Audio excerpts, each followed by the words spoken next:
Kumba Iron Ore reported a sharp drop in interim earnings, hurt by weak prices and a stronger rand, but declared an interim dividend of 14 rand 51 cents per share.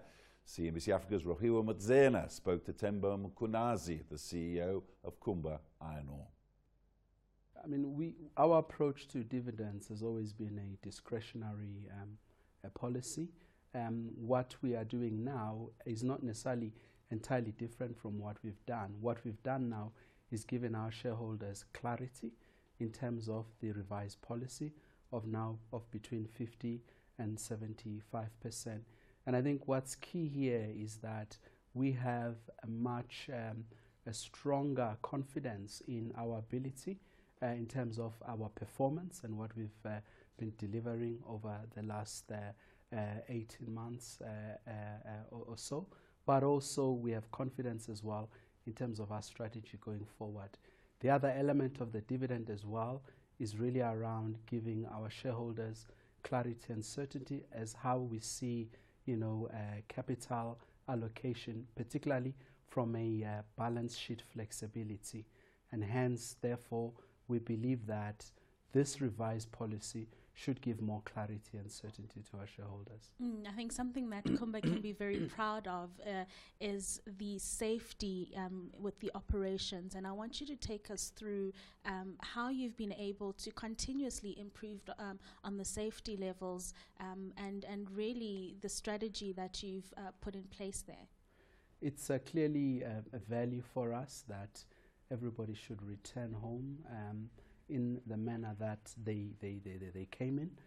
We call it having a sacred covenant with the families of our employees and contractors that we will ensure that we return everybody back home. So our approach and strategy is largely focused on the elimination of fatalities. We have a framework. There are elements to that talk to leadership and culture. There are elements of that talk to operational risk management, and within that having what we call critical controls or mitigators to priority unwanted events. There are elements of that talk to learning from incidents, and this is a drive that we have been pushing. An element of the leadership and culture also talks to encouraging people to take their rightful obligations around stopping or refusing to do unsafe work through the Section 21 and 23. So we're encouraged that we're seeing a drop in high potential incidents, but also we're seeing a drop in recordable injuries.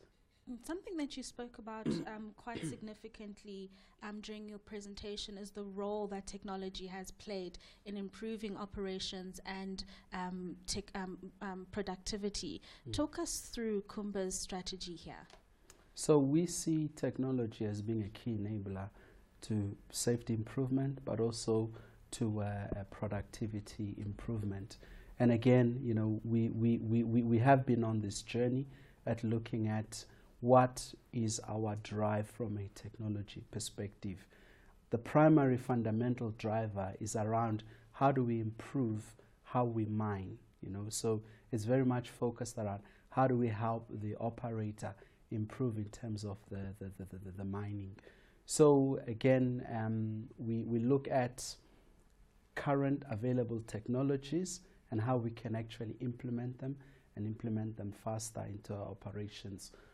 Part of our technology drive is also looking at development of technologies. So if I can just give you an example, in the safety area, for example, we have implemented collision avoidance to our big trucks. We were probably the first miner in the world to have done that. Some of the technology innovations are as simple as a mobile app that we have, where within that mobile app we're able to actually identify and highlight some of the risks that our employees need to be aware of. And everybody has a cell phone and we're able to use that. We've also been using technology to drive performance in terms of our waste moving fleets, but also in terms of our plants. And for example, we have at Kolomela, and we're now going through the same process at Sishen. We're driving through advanced process control, and at Kolomela alone, we've seen in the range of about 6% improvement in productivity. Right. Let's now talk about the issues with Transnet and the effects it's had on the logistics for Kumba. What's happened there, and really, have you been engaging with Transnet? Yeah, it's more, Rofhiwa, a lost opportunity to the scale of about 2.4 million tons, which translates to about 2 billion rand in lost revenue. The main issue has really been derailments, the numbers of derailments. Since the second half of 2017, we've seen about 6. And this is coming from a context of, you know, in the last 5 years or more, 4 derailments in 5 years. And now, you know, 6 derailments within 1 year. So that's really been the impact.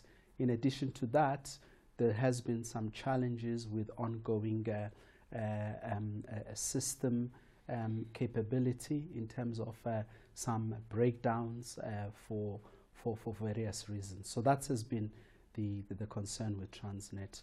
On a positive note, we have a recovery plan which they've provided for us. So therefore, it's very much around ensuring that, you know, we monitor and we work with them so as to ensure that, you know, we achieve the outcomes of the recovery plan. So there have been ongoing engagements with the state-owned entity? There have been ongoing engagements with the state-owned entity. Right. You've also revised your production and sales guidance for 2018. Yeah. Just give us a bit of context as to the rationale around this. Again, it's very much driven by our cautiousness and ongoing concern about the logistical issues for the second half of the year. So as a consequence, we've revised our sales and also our production by about 1 million tons.